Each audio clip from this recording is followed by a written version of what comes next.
بسم الله الرحمن الرحيم الحمد لله رب العالمين والصلاة والسلام على المبعوث رحمة للعالمين وعلى آله وصحبه ومن والاهم بإحسان إلى يوم الدين وبعد. قال الله عز وجل في كتابه العزيز وفرقانه الحميد بعد أعوذ بالله من الشيطان الرجيم بسم الله الرحمن الرحيم يا أيها الذين آمنوا كتب عليكم الصيام كما كتب على الذين من قبلكم لعلكم تتقون. وقال شهر رمضان الذي أنزل فيه القرآن هدى للناس وبينات من الهدى والفرقان فمن شهد منكم الشهر فليصم ومن كان مريضا أو على سفر فعدة من أيام أخر يريد الله بكم اليسر ولا يريد بكم العسر ولتكملوا العدة ولتكبروا الله على ما هداكم ولعلكم تشكرون. صدق الله العلي العظيم. Honorable brother and respected sister in Islam, those of us who understood the verses which I recited probably came up with two different types of reactions. There are those of us who came up with the reaction of, hey, already? We have a whole month left. And those of us who probably have the reaction of, it's about time this man starts talking about Ramadan, because there's only a month left. The fact of the matter is, the apt reaction would be, it's about time, because there's only a month left. Because did you know that the Sahaba radiallahu anhum were individuals who looked forward to this month almost 6 months in advance? They were so passionate and concerned about Ramadan. In essence, they valued Ramadan so much that 6 months post-Ramadan, they would be engaged in making the following dua: Oh Allah, accept our Ramadan. They didn't bank off of the fact that they fasted for an entire cycle of 30 days or they prayed a lot. They weren't those who patted themselves on the back for those things. They displayed humility. For 6 months straight, they would make dua, Oh Allah, accept our Ramadan. And then 6 months right after that, right after Ramadan, they would commence making dua, Allahumma ballighna Ramadan. Oh Allah, get us to Ramadan. As if they were looking forward to it. As if they were excited for it. Because they were excited for it. For us, yeah, we're excited. Yeah, we're kind of looking forward to it. But honestly speaking, it's not really that type of passion that the Sahaba radiallahu anhum had. It's not the same, right? Our passion is more like, hey, Ramadan is good, people get together, iftar, nice recitation. But then in the back of our mind, low-key, we're also like, hey, it's that time of the year again, where I have to be awkward in my workplace, where I have to be awkward with my non-Muslim friends, where my non-Muslim friends are going to come to me and be like, hey, you can't even drink water?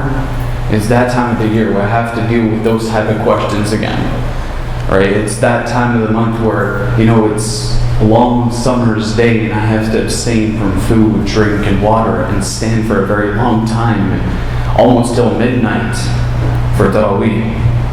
So with our excitement is coupled all of these, low-key fears, which should be removed.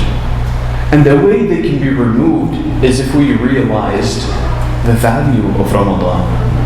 If we realize the value of Ramadan. Because we all know its value. But it's different to know something and then to internalize it. To internalize and actually feel something. To actually implement something that you know within your heart. There's a big difference. You know, the Sahaba radiallahu anhum valued Ramadan because, they looked forward to Ramadan because they valued it. Right? They really had value for it. There's a famous statement of a scholar / Islamic thinker, Ibn Ata'illah, rahimahullah. He would say that if you take a whole bunch of grass and put it in front of human beings and say, hey, free grass, would we value it? Would it concern us? Would the expression on our face change? If it does change, we'll only manage to find us cringing. Like, why is this individual telling me about grass?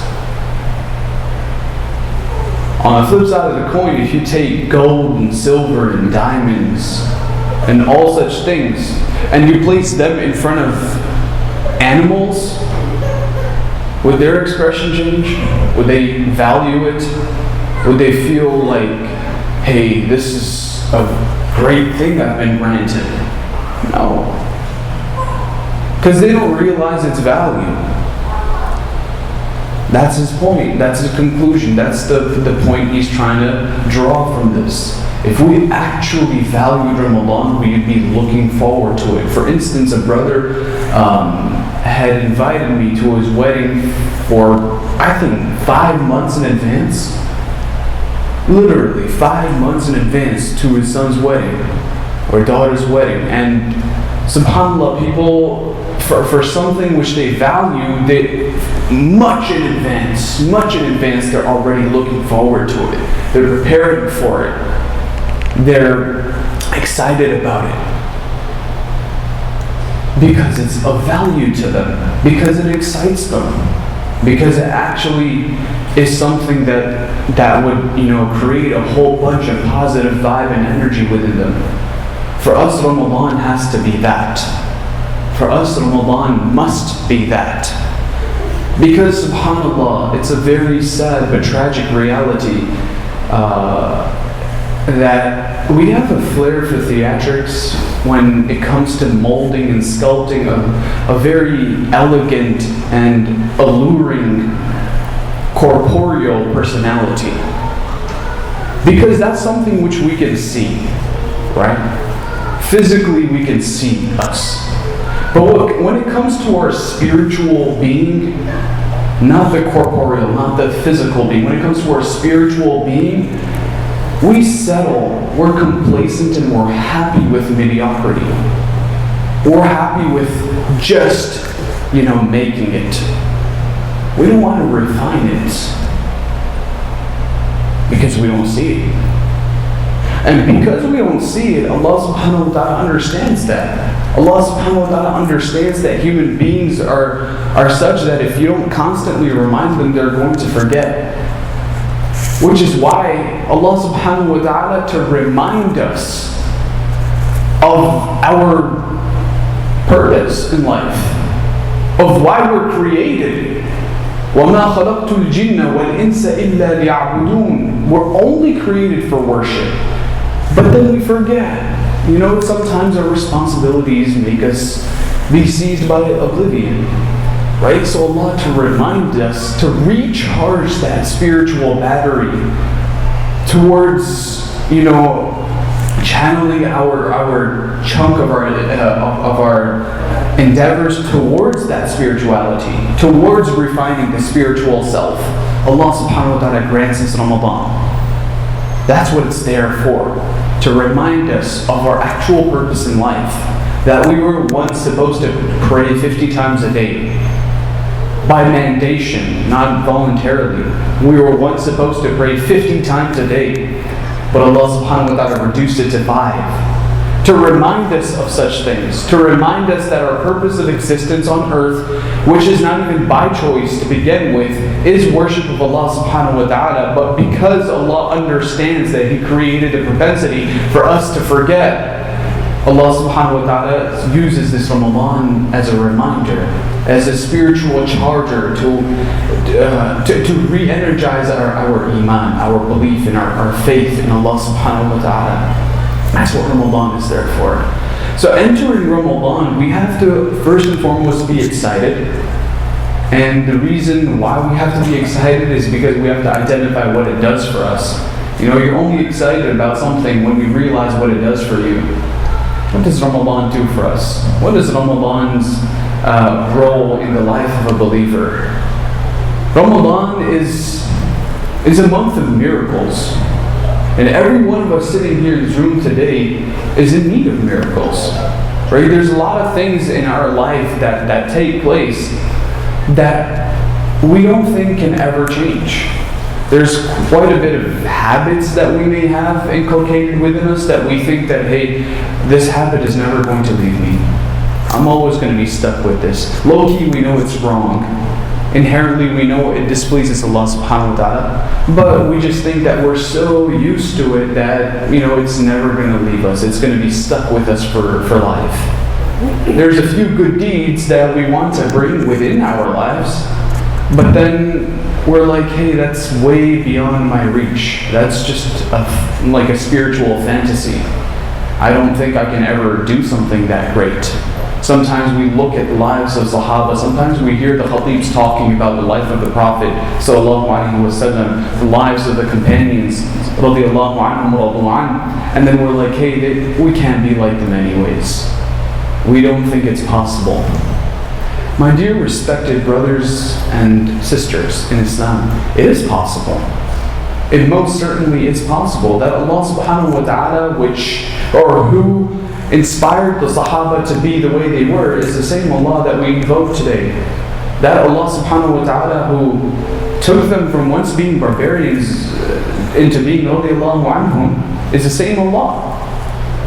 It's the same Allah. It is possible, and it's more possible in the month of Ramadan because it's the month of miracles. The greatest miracle our Ummah was granted was what?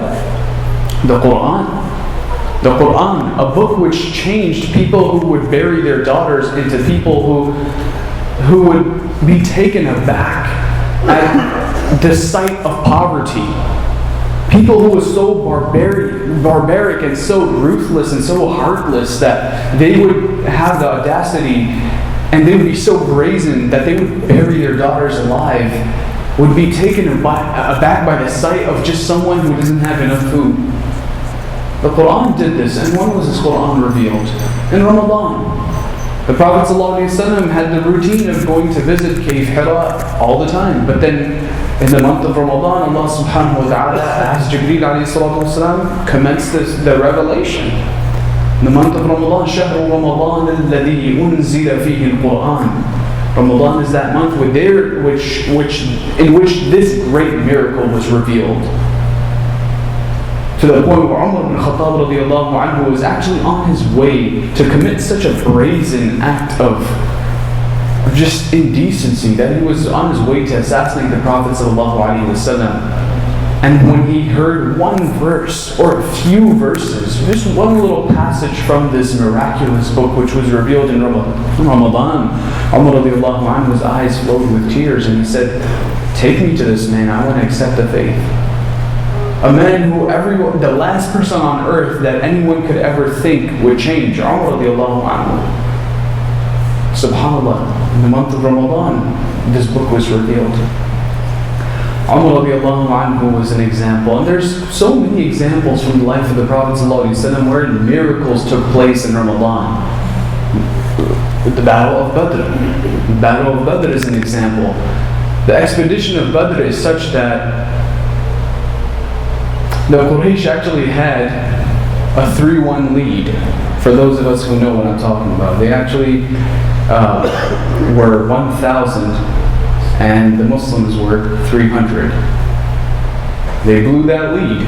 They blew that 3-1 lead in Ramadan. You know, the Muslims were so, passionate about making dua to Allah subhanahu wa ta'ala, engaged in things that Muslims are supposed to be engaged in Ramadan. And the disbelievers were what? They were getting lit, man. They were partying, they were dancing, they were just amusing themselves based on the fact that, hey, we are larger in number, we're going to annihilate them. Forgetting that it's the month of Ramadan. Forgetting that Allah subhanahu wa ta'ala's special help, His closer attention is towards the believers. Although He's available all the time, although Allah subhanahu wa ta'ala is there for us to build a relationship with throughout the whole entire year, but His added attention, His focus towards answering the people and giving them things that He wouldn't give them outside of Ramadan is more passionate in Ramadan. They were forgetting that.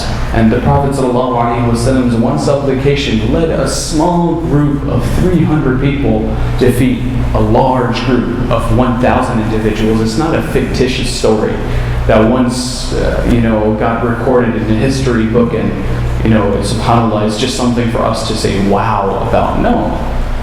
It's actually something which took place. Fath Makkah, the conquest, or the Prophet ﷺ re-entering Makkah as his home. When he was leaving Makkah, the Prophet ﷺ looked back at the city and he said, I love you, my city. If my people and my circumstances hadn't forced me out, I would have never left. Probably thinking that he would never ever come back. Probably thinking that it's impossible to come back. But in the month of Ramadan, Allah subhanahu wa ta'ala, without one drop of blood being shed, made it such that the Prophet ﷺ honorably returned to his home. Honorably returned to his home. Got a chance to forget fighting people. Got a chance to actually forgive everybody.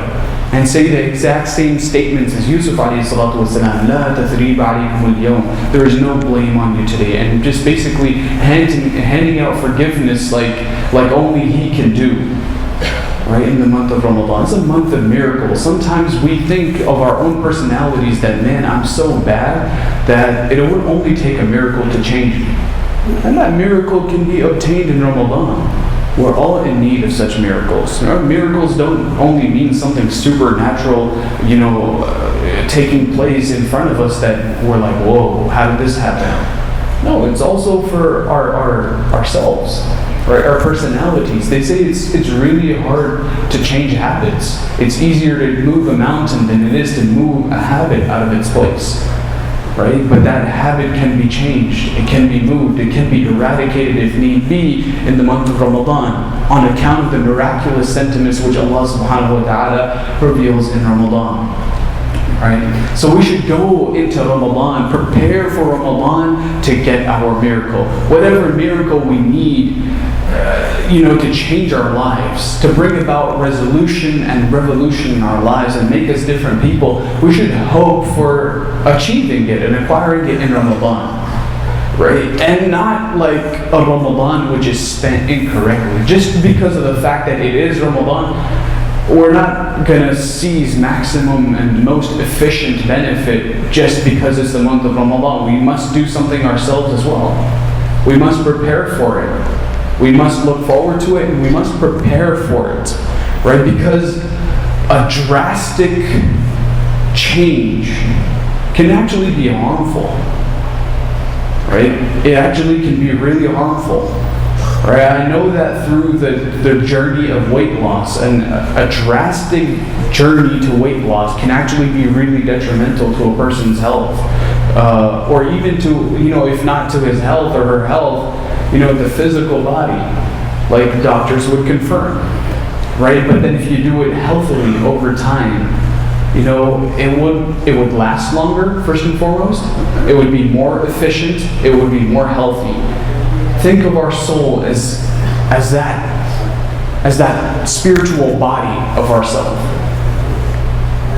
It would be really asking too much from our spiritual self to drop everything in Ramadan. Right? Because we know that Ramadan, especially not only in terms of increasing good deeds, but we also have to be very passionate about abstaining from evil deeds. Right? And that's actually harder to do. Right? The scholars of the past used to say that, good deeds, يَعْمَلُهُ الْبَرُّ وَالْفَاجِرُ. Anyone can do good deeds. Somebody who's good and somebody who's an open sinner, somebody who's a corrupt person. They can all do good deeds. But to abstain from evil deeds, that takes a really strong person. And to abstain from all the evil deeds in Ramadan is not just required, not just voluntary or something good, but it's actually something that's an obligation. We must stay away from unlawful things, because in Ramadan, Allah subhanahu wa ta'ala makes that which is lawful unlawful. Then imagine the extent of the illegality of the originally unlawful, right? It's something we must reflect about. So if we ask our spiritual self to let go of all sins instantly, overnight, after we sight the moon of Ramadan, it's asking too much. It's going to take a toll on our spiritual selves. So we start cutting down on it from now. Cutting down on futility, cutting down on chatter which we know would inevitably lead to backbiting, which will inevitably lead to lying, which will inevitably lead to obscene and promiscuous talk. All such conversations, cut it out.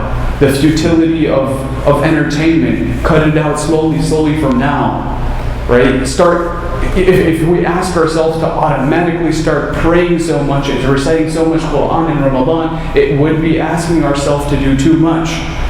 So start now. Even if it's one line a day, but please recite the Quran every single day. If we can't recite it, learn how to recite it. There's nothing wrong in seeking knowledge. طَلَبُ الْعِلْمِ مِنَ الْمَهْدِ إِلَى اللَّحْدِ. Right? And seeking knowledge is from the cradle to the grave. It's a timeless endeavor. So if we can recite at least one line a day. If not, then at least learn to recite and make the intention that this Ramadan, because it's the month of the Quran. Even a lot of spiritually affiliated personnel that I see in Ramadan, a lot of them, mashallah, volunteer. A lot of them do a lot of work. They do a lot of khidmah, a lot of service, which is all good, right? It's all wonderful. They pray a lot. They pray extra, qiyam al-layl, etc. But when it comes to reciting the Quran, not many of us do it that much. One is to actually listen to the Quran in Taraweeh and go masjid hopping for the different recitations that we find for the different khatm al-Qur'ans, the completions of the Quran that we find around us. That's one thing that's good. It's virtuous in its own regard, but it doesn't make up for physically reciting the Quran ourselves.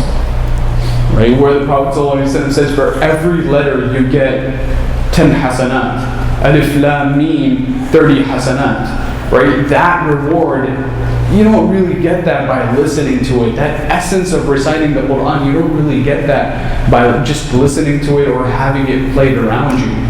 Work on building your own relationship with the Book of Allah subhanahu wa ta'ala. The Book of Allah has a right on us. Sometimes it's such that we recite it, but then we don't understand what it's saying. It's quite frankly unrealistic for all of us to go out and seek Arabic education to a point where overnight we'll be able to understand everything that Allah subhanahu wa ta'ala says. Although that should be the goal. We should try to pursue Arabic as an extracurricular language, which would help us understand what the Quran says. But if that's not possible, at least the Quran which we recite in our daily prayers, learn what it means. Learn what it means. Surah Al-Fatiha, learn what it means. A lot of times in Ramadan, I hear in Salat al-Taraweeh, the Imam is reciting a different verse of the Quran which also ends with وَلَضَّالِّينَ. And I hear somebody, subhanAllah, probably was sleeping in Salah saying Ameen to that. They don't know what's going on. They don't know what's going on. Right? At least the stuff that we recite in Salah, we should know what it means, right? We've had tafsir classes about the last 10 surahs, or the shorter surahs which we normally recite.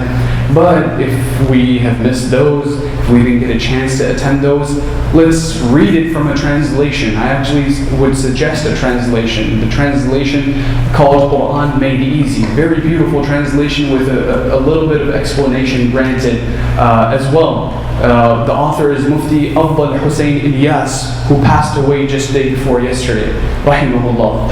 A great man who rendered great services. There's thousands of Arabic books which he rendered into the English language and made it easier for English consumers to benefit from. This man, subhanAllah, rendered so many services. I would actually watch him work, and he would say that I translate 100 pages a day. Right, just to keep up with my art and just to keep up with, what I have as my forte, what I have determined as my forte. Allah subhanahu wa ta'ala took him back, and he won't get a chance to see this Ramadan. And I'll end off with this one last hadith. The Prophet ﷺ was hearing chatter about people, talking about two individuals who had passed away. One of them died as a martyr, and the other one just died a year later, but he died. So everyone was talking about the martyr, that, oh man, this person is guaranteed Jannah, this person, has it figured out, and mashallah, he's chilling, right? And the Prophet ﷺ asked those people that, why don't you talk about the other man who passed away? He died a year later, why don't you talk about him? They're like, but he didn't really die a dramatic way, like he just died. He didn't die as a martyr, he just passed away. And Prophet ﷺ said, in other words, like, stay woke. Like, subhanAllah, he encountered 1 year more than this person. He got a chance to pray more. And you know what he specifically said? He encountered one more Ramadan. In essence, signifying the imperative nature of Ramadan, the value of Ramadan, the importance that it has in the life of a believer. This great scholar who I just referred to his translation to you did a lot of great work, but subhanAllah, who knew? He wasn't even that old. He was in his 60s, that this would be his last Ramadan. Approach Ramadan with a mindset that, you know what, this just might be my last one. Make dua to Allah subhanahu wa ta'ala that He gets us there, but also approach it with a mindset that this might just be my last one. I want to make as much as spiritual revolution to myself as I possibly can. May Allah subhanahu wa ta'ala give us true value for Ramadan. May Allah subhanahu wa ta'ala grant us the ability to appreciate Ramadan. And may Allah subhanahu wa ta'ala let us see not only this Ramadan, but many more Ramadans after it.